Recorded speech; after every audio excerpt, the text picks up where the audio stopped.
फौज है, हिंदुस्तान की फौज बॉर्डर पे ठहरी, चाइना से पाकिस्तान से जंग हो गई, हमारा फौजी आके सीनियर ऑफिसर को बोल रहा, साहब वो जंग तो चल रही सही बात है, मगर वो साल में मेरे को 1 हफ्ते की छुट्टी मिलती ना, वो डेट आ गई साहब, मैं जाके आऊं क्या? बोले तो क्या करता?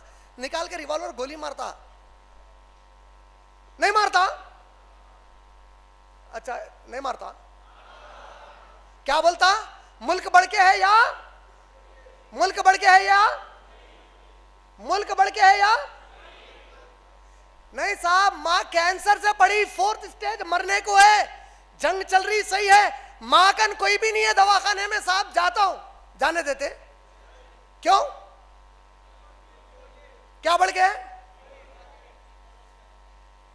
जब हिंदुस्तान के एक फौजी को यह समझ में आया कि मुल्क की हिफाजत माने हम सब की हिफाजत उसकी मां की जान से ज्यादा बढ़ के है, तो पैदाइशी मुसलमान को समझ में नहीं आया कि मां से बढ़ के अल्लाह के दीन की हिफाजत है।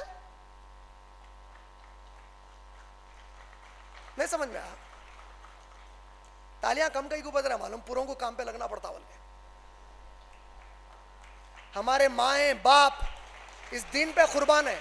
नहीं मैं तालियां बजाओ बोलना नहीं चाह रहा था, नऊज़ बिल्लाह, एहसास दिला रहा हूं, खाली एहसास दिला रहा हूं। आज हम तैयार नहीं है दीन के लिए, हम खिदमत के लिए तैयार नहीं है इस दीन की।